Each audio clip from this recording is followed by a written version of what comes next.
مکہ مکرمہ کا زمانہ وہ تھا جب ظلم و جبر، شرک اور جہالت کا اندھیرا چھایا ہوا تھا۔ چند طاقتور قبیلے کمزور لوگوں کو غلام بناتے اور ان پر بے شمار ظلم ڈھاتے۔ انہی میں حضرت آصر اور ان کی بیوی حضرت سما تھے۔ آصر یمن سے مکہ آئے اور قبیلہ بنو مخزوم کے ساتھ رہنے لگے۔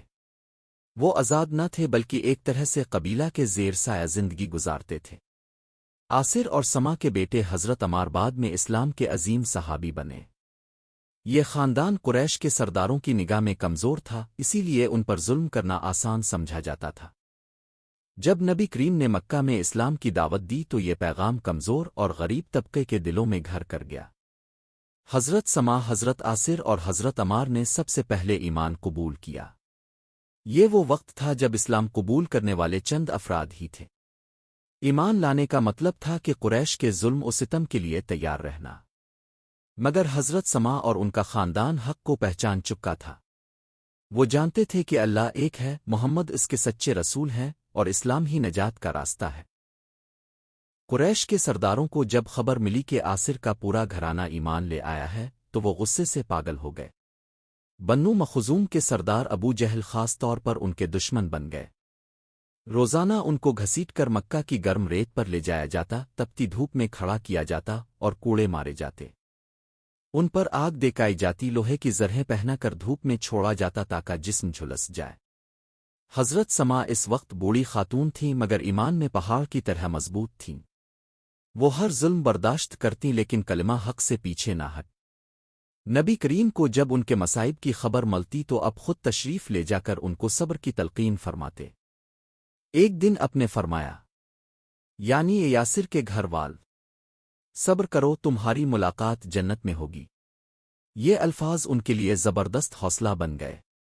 ابو جہل نے بارہا کوشش کی کہ وہ اسلام سے باز آ جائیں اور بتوں کی عبادت پر واپس لوٹ آئیں۔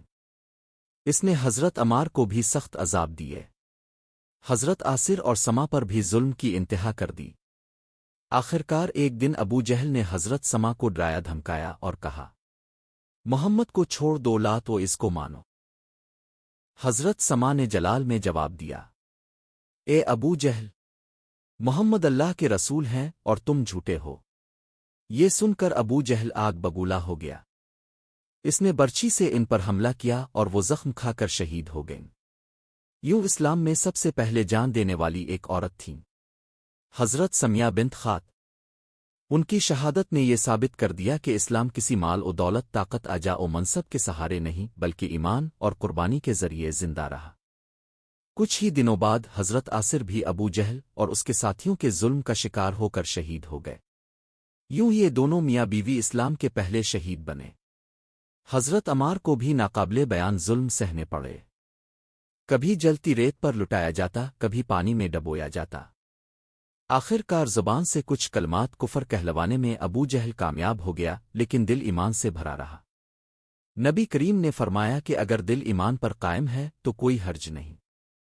اس موقع پر قرآن کی یہ آیت نازل ہوئی، یعنی جسے زبردستی کفر پر مجبور کیا جائے مگر اس کا دل ایمان پر قائم ہو تو اس پر کوئی گناہ نہیں۔ حضرت سما کی شہادت ہم سب کے لیے کئی سبق رکھتی ہے۔ ایمان کی مضبوطی۔ ایمان کے راستے میں کتنی بھی سختیاں آئیں، سچا مومن پیچھے نہیں ہٹتا۔ حق کی قیمت، حق پر قائم رہنا آسان نہیں، اس کے لیے قربانیاں دینی پڑتی ہے۔